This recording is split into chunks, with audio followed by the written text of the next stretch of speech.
Red കാർപ്പറ്റിൽ കൂടിയുള്ളത് ആര്യാണ് കേട്ടുകൊണ്ടിരിക്കുന്നത് ആശ്രയ FM 90 നാടിനൊപ്പം നാട്ടുകാർക്കൊപ്പം. ഇന്ന് റെഡ് കാർപ്പറ്റിൽ നമ്മോടൊപ്പം ഉള്ളത് ഒരു സ്പെഷ്യൽ ഗസ്റ്റ് ആണ് കേട്ടോ. ആളൊരു അഭിനേതാവാണ്, എഴുത്തുകാരനാണ്, സംവിധായകനാണ്, ഫോട്ടോഗ്രാഫറാണ്. യെസ്, അരുൺ പൂനലൂർ. ചേട്ടാ, welcome to red carpet. Okay ചേട്ടാ, എന്തൊക്കെയുണ്ട് വിശേഷം? സുഖമായിരിക്കുന്നോ? പറഞ്ഞോ. ഓക്കെ, അപ്പോ നമ്മുടെ ഈ സിനിമാ ജീവിതത്തിൽ നിന്ന് തന്നെ നമുക്ക് തുടങ്ങാല്ലേ? ആയിക്കോട്ടെ. ഓക്കെ, സിനിമയിൽ ആദ്യം ക്യാമറമാൻ ആകണമെന്നായിരുന്നു ആഗ്രഹം അല്ലേ? അതെ അതെ അതെ, അതായിരുന്നു കൊച്ചുനാളിലെ ആഗ്രഹം. അപ്പം അതിനു വേണ്ടിയിട്ട് നാട് വിട്ട് മദ്രാസിലൊക്കെ പോയി അവിടെ നിന്നും പക്ഷെ എങ്ങനെയാണ് സിനിമ അഭിനയത്തിലേക്ക് എത്തിയത്?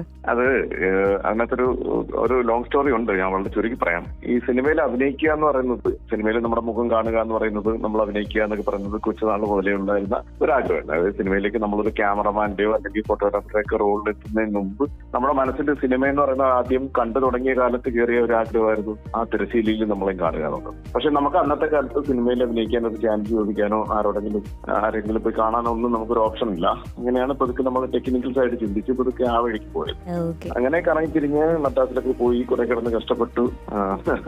അങ്ങനെ ഫോട്ടോഗ്രാഫറായി മാറി. ആ ഫോട്ടോഗ്രാഫിയിലൂടെ സഞ്ചരിച്ച് പിന്നീട് ഡോക്യുമെന്ററി ഫിലിം മേക്കറായി. അങ്ങനെ പല വഴിയിലൂടെ സഞ്ചരിച്ചാണ് ഒടുവിൽ നമ്മുടെ അഭിനയം എന്ന് പറയുന്ന ഒരു പരിപാടിയിലേക്ക് നമ്മൾ ലാൻഡ് ചെയ്തത്, എത്തിപ്പെട്ടത്. അപ്പൊ ശരിക്കും ജീവിത പരിചയം എന്ന് പറയുന്ന അനുഭവങ്ങൾ എന്ന് പറയുന്ന ഒരുപാടുണ്ട്. അനുഭവങ്ങൾ മാത്രമേ ഉള്ളൂ. ശരിക്കും നമ്മുടെ ഈ കൊല്ലം ജില്ലയിൽ പുനലൂരാണ് സ്വദേശം. അത് ഒരു നാട്ടിൻപുറം തന്നെയാണല്ലോ. അപ്പൊ ഈ നാട്ടിൻപുറത്തുനിന്ന് സിനിമയിലേക്ക് എത്തിച്ചേരാൻ വേണ്ടിയിട്ട് എന്തൊക്കെ വെല്ലുവിളികളാണ് തരണം ചെയ്യേണ്ടി വന്നത്? സിനിമ എന്ന് പറയുന്നത് നമുക്ക് തിയേറ്ററുകളിൽ തന്നെ പോയി കാണുന്നത് തന്നെ ഭയങ്കര ബുദ്ധിമുട്ടായിരുന്ന ഒരു കാലഘട്ടം ഉണ്ടായിരുന്നു. അതായത് നമ്മൾ സിനിമ തിയേറ്ററിൽ പോയെന്ന് അറിഞ്ഞു കഴിഞ്ഞാൽ സ്കൂളിൽ നിന്ന് വീട്ടിൽ നിന്ന് അടിമേടിക്കുന്ന ഒരു കാലഘട്ടത്തിൽ ഇരുന്നുകൊണ്ടാണ് നമ്മൾ സിനിമ സ്വപ്നം കാണുന്നത്. അവിടെ നിന്ന് നമ്മൾ തുടങ്ങി പിന്നീട് നമ്മൾ സിനിമ ആഗ്രഹിച്ച് പിന്നീട് അങ്ങോട്ടുള്ള പോക്കെന്ന് പറഞ്ഞാൽ നമ്മൾ ഫുൾ നമ്മുടെ മുമ്പിൽ ഒരു പോസിറ്റീവായ ഒന്നുമില്ല. കാരണം നമുക്കന്ന് സിനിമ വീക്കിലുകളിൽ കാണുന്ന സംഭവങ്ങൾ മാത്രമാണ് നമുക്ക് സിനിമയെ കുറിച്ച് അറിയാൻ കിട്ടുന്ന ഒരു സോഴ്സ് എന്ന് പറയുന്നത്. അതില് കാണുന്ന ഡയറക്ടർമാരുടെയോ മറ്റു ക്യാമറമാന്മാരുടെ ടെക്നിക്കലായിട്ടുള്ള ആളുകളുടെയൊക്കെ അഡ്രസ്സുകളൊക്കെ തപ്പിയെടുത്ത് അതിലേക്ക് കത്തുകൾ എഴുതുക, അവരെ കാണാൻ വേണ്ടിയിട്ട് തിരക്കി പിടിച്ചു പോവുക. അപ്പൊ പലപ്പോഴും നമ്മൾ ചാൻസ് ഒക്കെ ചോദിച്ചു ഞാൻ നടന്ന ഒരു കാലഘട്ടത്തിൽ തിരക്കി പിടിച്ചു പോകുമ്പോൾ അവിടെ നിന്ന് ഇവരുണ്ടാവണമെന്നൊന്നുമില്ല. ഒരു അഡ്രസ്സൊക്കെ കിട്ടുകയാണ്, ഞാനതിനൊക്കെ അത് വെച്ചിട്ടൊക്കെ പോവാണ്. കത്തൊക്കെ ഒരുപാട് പേർക്ക് എഴുതിയിട്ടുണ്ട്, ഒരു റിപ്ലൈ പോലും ആരെയൊക്കെ എഴുതിയിട്ടില്ല. അങ്ങനെ ഒരുപാട് പ്രതിസന്ധികളിലൂടെ നമ്മൾ മുമ്പോട്ട് പോയാണ് നമ്മൾ ഒടുക്കം ഇപ്പം പക്ഷെ ഇതിനൊക്കെ വേണ്ടി ട്രൈ ചെയ്യുന്ന പിള്ളേർക്ക് വളരെ ഈസിയാണ്. കാര്യം കമ്മ്യൂണിക്കേഷൻ വളരെ വേഗത്തിൽ സാധ്യമാകാൻ പറ്റുന്ന രീതിയിൽ ടെക്നോളജി വളർന്നിട്ടുണ്ട്. പക്ഷെ നമ്മള് അന്നത്തെ ഒരു കാലം ഭയങ്കര റിസ്ക് തന്നെയായിരുന്നു. ചേട്ടാ, അപ്പോ ഒരുപാട് സ്ട്രഗിൾ ചെയ്യേണ്ടി വന്നിട്ടുണ്ടല്ലേ ഈ ഒരു ഫീൽഡിലേക്ക് എത്തിപ്പെടാൻ?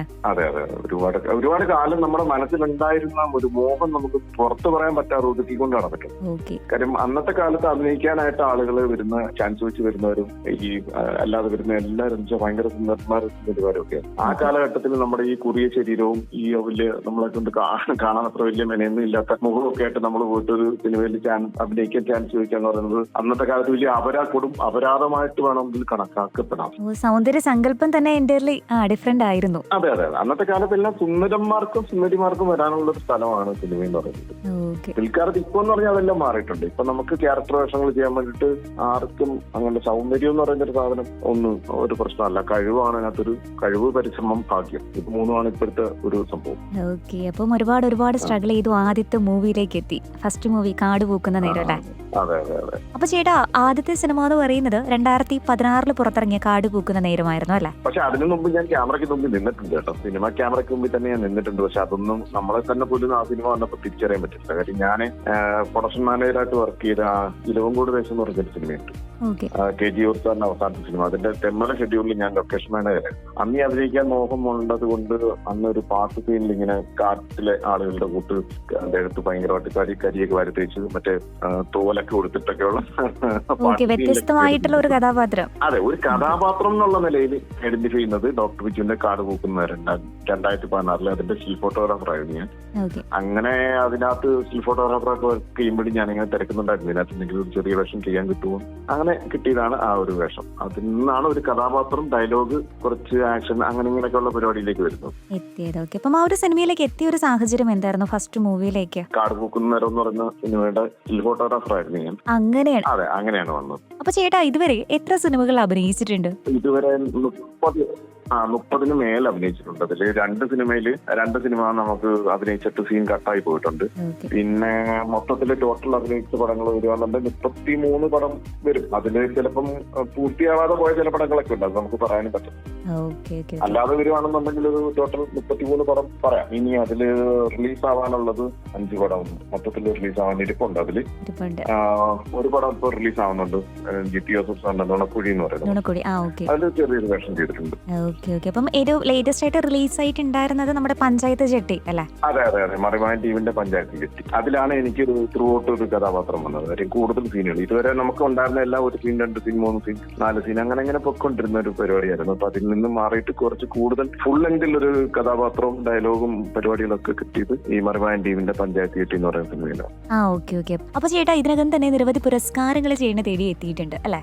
പുരസ്കാരങ്ങള് സംഭവിച്ചതെന്ന് വെച്ച് കഴിഞ്ഞാൽ അത് കൂടുതലും നമുക്ക് ഫോട്ടോഗ്രാഫി ഡോക്യുമെന്ററി ഒക്കെ ചെയ്ത് ഫോട്ടോഗ്രാഫിയിൽ ആദ്യകാലം മുതൽ മത്സരങ്ങൾക്ക് വേണ്ടിയിട്ട് ഒരുപാട് മത്സരങ്ങൾ പങ്കെടുത്തിട്ടുണ്ട്. അതിലൊക്കെ കുറെ പ്രൈസുകൾ കിട്ടിയിട്ടുണ്ട്. അതൊക്കെ 2019, 20 മുതൽ അങ്ങോട്ടുള്ള കാലഘട്ടങ്ങളിൽ 2019 മുതൽ എനിക്ക് പ്രൈസുകൾ കിട്ടിയിട്ടുണ്ട്. പിന്നീട് അങ്ങോട്ട് കുറെ ഫോട്ടോഗ്രാഫി മത്സരങ്ങളിൽ പങ്കെടുത്തു, ചെറുതും വലുതായിട്ടുള്ള പ്രൈസുകളൊക്കെ കിട്ടിയിട്ടുണ്ട്. പിന്നെ അത് കഴിഞ്ഞ് ഡോക്യുമെന്ററി ചെയ്തപ്പോൾ 2010 ഫിലിം ക്രിട്ടിക്സ് അവാർഡ് ഉൾപ്പെടെ 9 അവാർഡ് കിട്ടിയിട്ടുണ്ട്. ഓർമ്മകളിലേക്ക് ഒരു ഒറ്റയടിപ്പാത. അതെ നമ്മുടെ പഴയ മീറ്റർ ഗേജ് ട്രെയിനിന്റെ ക്ലോസിംഗ് ടൈമിൽ ആ ഒരു സ്റ്റോറി പറഞ്ഞിട്ട് ഒരു ഡോക്യുമെന്ററി ചെയ്തിരുന്നു. അത് ആ സമയത്ത് കുറേയേറെ ശ്രദ്ധിക്കപ്പെട്ടിരുന്നു. അതൊരു നൊസ്റ്റാൾജിക് ഒരു അനുഭവമായിട്ട് തന്നെ ഇപ്പോഴും അതിനെ കണക്കാക്കുന്നുണ്ട്. അപ്പൊ അതുകൊണ്ട് അതിന്റെ ഒരു പ്രാധാന്യമുണ്ട്. അങ്ങനെ ഒരു 13 മത്സരങ്ങളിൽ പങ്കെടുത്ത് 9 അവാർഡുകൾ കിട്ടി നമുക്ക്. ശരിക്കും ഞാൻ ആ ഡോക്യുമെന്ററി കണ്ടിട്ടുണ്ടായിരുന്നു. അപ്പം അതിനകത്ത് ഒരുപാട് കഷ്ടപ്പെട്ടിട്ടുണ്ടായിരിക്കും എന്ന് എനിക്ക് കണ്ട സമയത്ത് തന്നെ തോന്നിയിട്ടുണ്ടായിരുന്നു. മീൻസ് നമുക്ക് ഈ ട്രെയിനിന്റെ വിഷ്വൽസ് ഒക്കെ എടുക്കുന്ന സമയത്ത് റിപ്പിറ്റേഷൻ എന്ന് പറയുന്നത് നമുക്ക് അത്രയും പെട്ടെന്ന് സാധ്യമാക്കുന്ന കാര്യമല്ലല്ലോ. ഒരു ഷോട്ട് നമുക്കിപ്പോൾ തെറ്റിക്കഴിഞ്ഞാൽ വീണ്ടും അത് റീടേക്ക് എടുക്കാന്ന് പറയുമ്പോഴേക്കും അപ്പൊ അതിന്റെ എക്സ്പീരിയൻസ് ഒക്കെ എങ്ങനെയായിരുന്നു? അത് ഞാനൊരു ഹാൻഡിക്യാമും കൊണ്ട് ഒരു 1-2 കൊല്ലത്തോളം പലപ്പോഴായിട്ട്, അതായത് അവസാന കാലഘട്ടം ആയപ്പോഴത്തേന് ഒരു ദിവസം 2 ഷെഡ്യൂളൊക്കെ മാത്രമേ ഉള്ളായിരുന്നു ട്രെയിൻ പോകുന്നത്. രാവിലെ ഒരു ട്രെയിൻ അങ്ങോട്ട് പോകും, പിന്നെ വൈകുന്നേരം ഒരു ട്രെയിൻ തിരിച്ചു വരും, ഇങ്ങനെയൊക്കെ മാത്രമേ ഉള്ളായിരുന്നു. അപ്പൊ എന്താ സംബന്ധിച്ച് നമുക്കതൊരു വലിയ വെല്ലുവിളിയാണ്. നമുക്ക് ഒരു ദിവസം 2 ഷോട്ടൊക്കെ മാത്രമേ എടുക്കാൻ പറ്റൂ. അപ്പൊ നമ്മൾ ഈ ട്രെയിനിന്റെ ഔട്ട്ഡോർ ഷോട്ടുകൾ എടുക്കാൻ വേണ്ടിയിട്ട് പലപ്പോഴും ഇങ്ങനെ പല സ്ഥലങ്ങളിലും പോയി കാത്തിരുന്ന് വേണം ചെയ്യാനായിട്ട്. പിന്നെ ഒഴിവ് കിട്ടുന്ന സമയങ്ങളിൽ ട്രെയിനകത്ത് കയറി യാത്ര ചെയ്ത് അപ്പൊ ഈ ട്രെയിനിൽ ഷൂട്ട് ചെയ്യുന്നതിന് പ്രശ്നമുണ്ട്. കാര്യം പോലീസ് കണ്ടു കഴിഞ്ഞാൽ അവർ ക്യാമറ ഷൂട്ട് ചെയ്യുന്നത് കഴിഞ്ഞാൽ പ്രശ്നമാണ്. അങ്ങനെ പലയിടത്തും നമ്മൾ പിടിക്കുകയൊക്കെ ചെയ്തിട്ടുണ്ട്. അതൊക്കെ നമ്മൾ പിന്നെ സംസാരിച്ച് ക്ലിയർ ചെയ്തിട്ട് പോയിരുന്നിട്ടുണ്ട്. അങ്ങനെ പലപ്പോഴായിട്ട് പോയിട്ടാണ് അതിന്റെ ഈ സ്റ്റോറി ബിൽഡപ്പിന്റെ ഷോർട്സ് ആ സാധനങ്ങളെല്ലാം പറയും. പിന്നീട് എനിക്ക് ഒരു സുഹൃത്തായിട്ടുള്ള വീഡിയോഗ്രാഫറാണ് നമ്മളെ ഈ ഒരു ക്ലോസിംഗ് ടൈമിലുള്ള ഷോർട്സ് എടുത്തത്. അങ്ങനെയാണ് അതെല്ലാം കൂടെ യോജിപ്പിച്ച് നമ്മളൊരു ഒരു സാധനം ആക്കിയത്. അപ്പം അത്രയും ശ്രമത്തിന് ശരിക്കും ഒരു ഫലം ഉണ്ടായി. അതായിരുന്നു ഇത്രയും അവാർഡുകൾ തേടി എത്തിയിട്ടുണ്ടായിരുന്നത്. അഭിനേതാവിനോടൊപ്പം തന്നെ സംവിധായകൻ എന്നുള്ള രീതിയിലും ടാലന്റ് തെളിയിച്ചിട്ടുണ്ടല്ലോ. ഓർമ്മയിലേക്ക് ഒരു ഒറ്റയടിപ്പാത എന്ന ഡോക്യുമെന്ററിയെ കുറിച്ച് നമ്മൾ സംസാരിച്ചല്ലോ. എന്റെ 2ാമത്തെ ഡോക്യുമെന്ററി ആയിരുന്നു അത്. ആദ്യത് മഹാത്മാഗാന്ധിയെ കുറിച്ചിട്ട് അദ്ദേഹത്തിന്റെ, അതായത് ഗാന്ധിജിയുടെ ജന്മസ്ഥലവും അദ്ദേഹത്തിന്റെ ആശ്രമവും മറ്റൊക്കെ സന്ദർശിച്ചിട്ട് ഇവിടെ നമ്മുടെ ഗിഫ്റ്റ് എന്ന് പറഞ്ഞിട്ടൊരു സംഘടന ഉണ്ടായിരുന്നു, ഗാന്ധിജി ഇനിഷ്യേറ്റീവ് ഫോർ ട്രൂത്ത് എന്ന് പറഞ്ഞു. അവിടെ അതിലെ കുട്ടികൾ യാത്ര പോയപ്പോൾ അവർക്കൊപ്പം ഒരു ക്യാമറ ആയിട്ട് സഞ്ചരിച്ച് അങ്ങനെ അവർക്ക് വേണ്ടിയിട്ട് ഷൂട്ട് ചെയ്തൊരു ഡോക്യുമെന്ററി ആയിരുന്നു. അതിനുശേഷം ചെയ്തതാണ് ഈ ഓർമ്മകളിലേക്ക് ഒരു ഒറ്റയടിപ്പാത. അപ്പൊ നമ്മുടെ ഈ സിനിമയിലേക്ക് എത്തുന്നതിന് മുന്നേ തന്നെ ഷോർട്ട് ഫിലിംസിൽ നിന്നിട്ടായിരുന്നു തുടക്കമെന്ന് പറയുന്നതല്ലേ കുറച്ചുകൂടെ ശരി? അകവും പുറമെന്ന് എന്ന് പറയുന്ന ഒരു ഷോർട്ട് ഫിലിമിൽ അത്യാവശ്യം നല്ലൊരു ക്യാരക്ടർ തന്നെ ചെയ്തിട്ടുണ്ടായിരുന്നല്ലോ. അതെ ചെയ്തിരുന്നു. അത് വളരെ യാദൃച്ഛികമായിട്ട് ഒരിക്കല് ഞാൻ ഈ ഡോക്യുമെന്ററി ഒക്കെ ഇങ്ങനെ ചെയ്തുകൊണ്ടിരിക്കുന്ന അതൊക്കെ കഴിഞ്ഞിട്ട് ഇങ്ങനെ ഇരിക്കുന്ന സമയത്ത് ഒരു ദിവസം എന്റെ ഫ്രണ്ട് ലിസ്റ്റിൽ തന്നെ ഉള്ള ഒരാൾ വന്നിട്ട് ഇങ്ങനെ ചോദിക്കുന്നു, ഞാനൊരു ഷോർട്ട് ഫിലിം ചെയ്യാൻ ഉദ്ദേശിക്കുന്നുണ്ട്. അപ്പോൾ അതിനകത്തൊരു കൾപ്രിറ്റിന്റെ, അതായത് ഒരു കുറ്റവാളിയുടെ ഒരു സംഭവം ഉണ്ട്. അപ്പോൾ ചേട്ടനെ ചെയ്യാൻ പറ്റുമോ, ചേട്ടന്റെ ഫിഗറൊക്കെ വെച്ചിട്ട് ഓക്കെ ആണ് എന്ന് എനിക്ക് തോന്നുന്നു. അപ്പൊ ഷോർട്ട് ഫിലിം ആയതുകൊണ്ട് എനിക്ക് പേടിക്കാനൊന്നും ഉണ്ടായിരുന്നില്ല. ഒന്നാമത് അഭിനയിക്കാൻ ആ ഉള്ളിൽ ഭയങ്കരമായ ആഗ്രഹം ഉണ്ടായിരുന്നു. നമുക്ക് ചോദിക്കാനുള്ള ഒരു മടി കൊണ്ടും അത് കിട്ടുമോ എന്നുള്ള ഒരു ആ ഒരു പ്രശ്നങ്ങളെ കൊണ്ട് നമ്മളെ കൊണ്ട് പറ്റുമോ എന്നുള്ള ഉറപ്പൊന്നും ഇല്ലാത്തത് കൊണ്ട് നമ്മൾ വിട്ട് കളഞ്ഞാണ്. ഒരാൾ ഇങ്ങോട്ട് വന്ന് ചോദിച്ചപ്പോൾ ശരി എന്നാ പിന്നെ ചെയ്തേക്കാന്ന് വിചാരിച്ചിട്ട് അങ്ങനെയാണ് പോയത് അത് ചെയ്യുന്നത്. അത് ചെയ്തപ്പോൾ അത് കുഴപ്പമില്ല. എന്റെ ഔട്ട് വന്നപ്പോൾ 1 വർഷം കഴിഞ്ഞ് എന്റെ ഔട്ടൊക്കെ വന്നു കഴിഞ്ഞപ്പോഴത്തേന് പൊതുവെ ആളുകൾ അത് നന്നായി, കുഴപ്പമില്ല, നിങ്ങൾക്ക് ഇനിയും ചെയ്യാമെന്നുള്ളൊരു ധൈര്യം തന്നു. അങ്ങനെയാണ് പിന്നീട് കുറേശ്ശായിട്ട് ചെയ്തു. കുറെ ഷോർട്ട് ഫിലിം ചെയ്തു, വെബ് സീരീസ് ചെയ്തു, ആഡുകൾ ചെയ്തു, കുറെ സിനിമകൾ ചെയ്തു, അങ്ങനെ കൊണ്ടിരിക്കുന്നു. അപ്പോ ശരിക്കും അഭിനേതാവാണ്. അപ്പോ 30-ലധികം സിനിമകളിലൂടെ നമ്മൾ അത് തിരിച്ചറിഞ്ഞിട്ടുണ്ട്. അത് ചെറിയ ചെറിയ വേഷങ്ങളാണ്. നമ്മൾ ഒരുപാട് വലിയ വേഷങ്ങളൊന്നും ചെയ്തിട്ട് ഭയങ്കര പോപ്പുലർ ആയിട്ടുള്ള ആളായിട്ടൊന്നും ഇല്ല. നമ്മൾ ചെറിയ ഒത്തിരിയേറെ വേഷങ്ങൾ. ഈ അഭിനയം എന്ന് പറയുന്നത് എനിക്ക് ഇഷ്ടപ്പെട്ടൊരു കാര്യമായതുകൊണ്ട് ചെയ്യുന്നതാണ്. നമ്മുടെ മനസ്സിൽ പണ്ടേ തോന്നിയ ഒരു ആഗ്രഹം അത് പൂർത്തീകരിക്കാൻ വേണ്ടിയിട്ടുള്ള കാര്യങ്ങളായിട്ട് ഇങ്ങനെ ചെയ്തു പോകുന്നു എന്ന് മാത്രമേ. ഓക്കെ, അപ്പോ ഇനി ഫോട്ടോഗ്രാഫർ കൂടെയാണല്ലോ ശരിക്കും. ഇപ്പോ പ്രൊഫഷനായിട്ട് കൊണ്ടുപോകുന്നത് ഫോട്ടോഗ്രാഫിയാണല്ലേ? ഫോട്ടോഗ്രാഫിയാണ്. അപ്പം അതിന്റെ ഒരു സ്റ്റോറി കൂടെ പറയാമോ? എങ്ങനെയാണ് നമ്മുടെ ഈ സിനിമയിലെ ക്യാമറമാൻ എന്ന ആ ഒരു ആഗ്രഹത്തിന് പുറത്ത് തന്നെയാണോ വന്നിട്ടുണ്ടായിരുന്നത്, ഈ ഒരു ഫോട്ടോഗ്രാഫിയിലേക്ക് എത്തിയിട്ടുണ്ടായിരുന്നത്?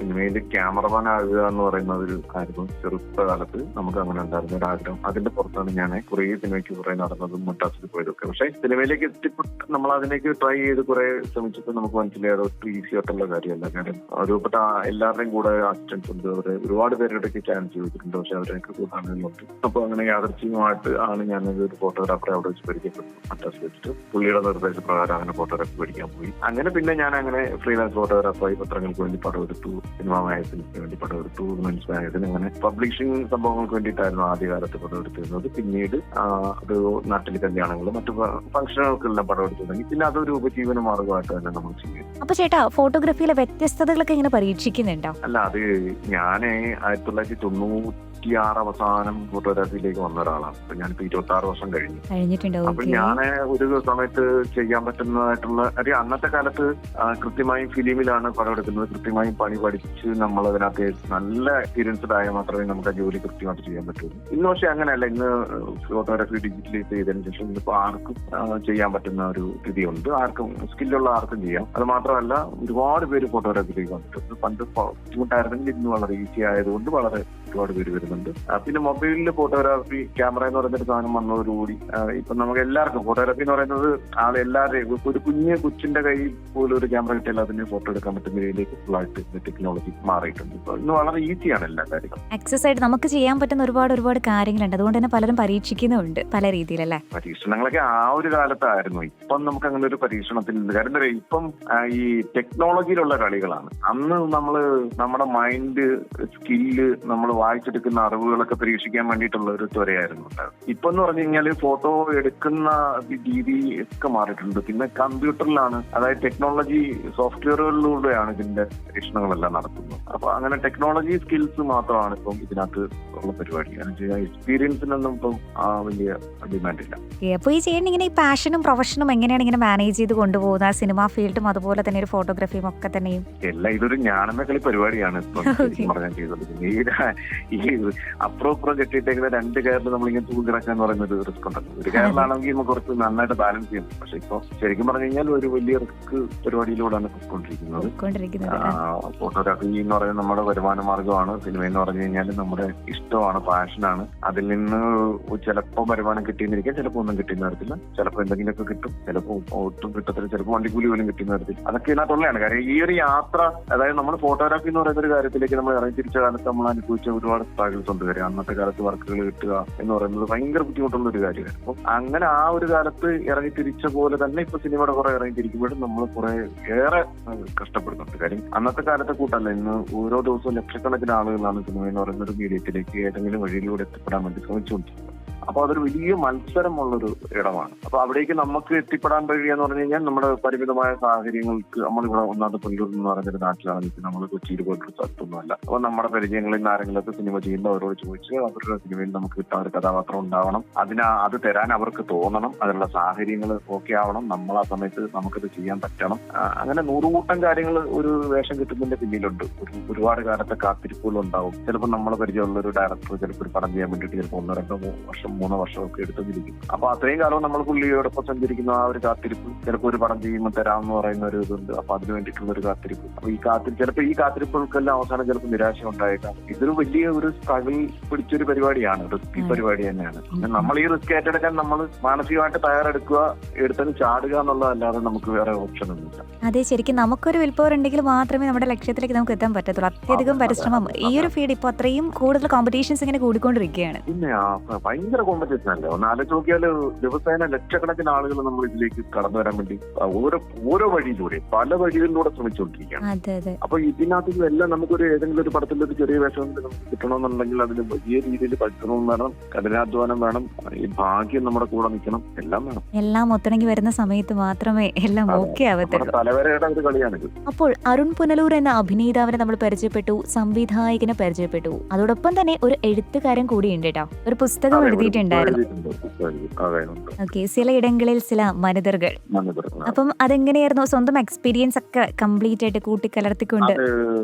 അതിലെ എന്റെ എക്സ്പീരിയൻസ് ആയിട്ട് മൊത്തത്തില് ലൈഫ് എക്സ്പീരിയൻസ് മൊത്തത്തിൽ തുറന്നെഴുതുന്ന ഒരു ഓട്ടോബയോഗ്രഫി പോലും എഴുതിയതല്ല. ഞാൻ ട്രാവൽ ചെയ്തപ്പോഴും പിന്നെ എന്റെ ഓർമ്മകളിൽ വന്നത്, എന്റെ ചുറ്റും സംഭവിച്ചത്, എന്റെ സുഹൃത്തുക്കൾക്ക് സംഭവിച്ചത്, പിന്നെ ഉണ്ടായിട്ടുള്ള ചെറിയ തമാശ സംഭവങ്ങളിൽ നിന്നും ഡെവലപ്പ് ചെയ്തിട്ട് ഓരോ കഥകൾ ഉണ്ടാക്കിയത്, പിന്നെ സീരിയസ് ആയിട്ടുള്ള അനുഭവങ്ങളെ അതിന്റെ ആക്ച്വൽ ആയിട്ടുള്ള ചില കാര്യങ്ങൾ എഴുതാതെ എന്നുവെച്ചാൽ അത് ഇന്ന് ജീവിച്ചിരിക്കുന്ന പലരുമായിട്ടും ബന്ധമുള്ളതൊക്കെ ആയതുകൊണ്ട് അതിന്റെയൊക്കെ അലകും പിടിയൊക്കെ ഒന്ന് മാറ്റിയതുകൊണ്ട് എന്റെ ലൈഫ് എക്സ്പീരിയൻസുകളുണ്ട്. അങ്ങനെ കുറെ കാര്യങ്ങളെല്ലാം കൂടെ മിക്സ് ചെയ്തിട്ട് ഒരു പുസ്തകം ചെയ്യണം എന്നുള്ളത്, അത് ഈ പറഞ്ഞ പോലെ സിനിമയിൽ അഭിനയിക്കണമെന്ന് നമ്മുടെ മനസ്സിൽ ആഗ്രഹിച്ച പോലെ തന്നെ കുറെ എഴുതിയപ്പോൾ ഒരു പുസ്തകം ചെയ്യണം എന്നുള്ളൊരു ആഗ്രഹം ഉണ്ടായിരുന്നു. അതുകൊണ്ട് ആ ഒരു പുസ്തകം നമ്മൾ ചെയ്തതാണ്. ചേട്ടാ, പാവങ്ങളുടെ തങ്കം ചേട്ടൻ എന്നും അറിയപ്പെടുന്നുണ്ടല്ലേ? പാവങ്ങളുടെ തങ്കം ചേട്ടൻ. അതെ. അപ്പോ ആ ഒരു പേരിന് പിന്നിലുള്ള കഥ എന്താണ്? അത് ഇങ്ങനെ പേരുകൾ ഇടയ്ക്കിടയ്ക്ക് ഈ നിക് നെയിം ഫേസ്ബുക്കിൽ നമുക്ക് നിക് നെയിം ഇടാനൊരു ഓപ്ഷൻ ഉണ്ട്. അതെ അതെ. അപ്പൊ അവിടെ നമുക്കത് ഇടയ്ക്കിടയ്ക്ക് മാറ്റാം. അപ്പൊ ഫുൾ നെയിം നമുക്ക് മാറ്റാൻ അങ്ങനെ എപ്പോഴും മാറ്റാൻ പറ്റില്ല.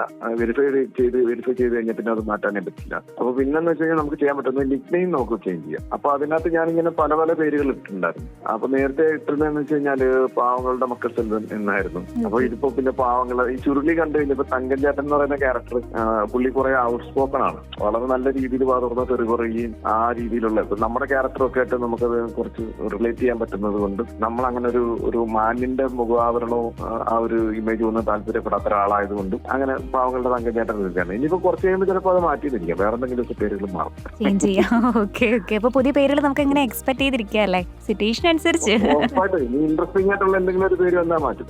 അപ്പൊ ചേട്ടാ, നിലവിൽ ഇപ്പൊ 30-ലധികം സിനിമകളിൽ അഭിനയിച്ചിട്ടുണ്ട്. അപ്പോ ചേട്ടൻ ഇനി എടുത്ത് ചെയ്യാൻ താല്പര്യമുള്ള വേഷങ്ങൾ, അങ്ങനെ എടുത്ത് പറയത്തക്ക രീതിയിലെ വേഷങ്ങളുണ്ടോ?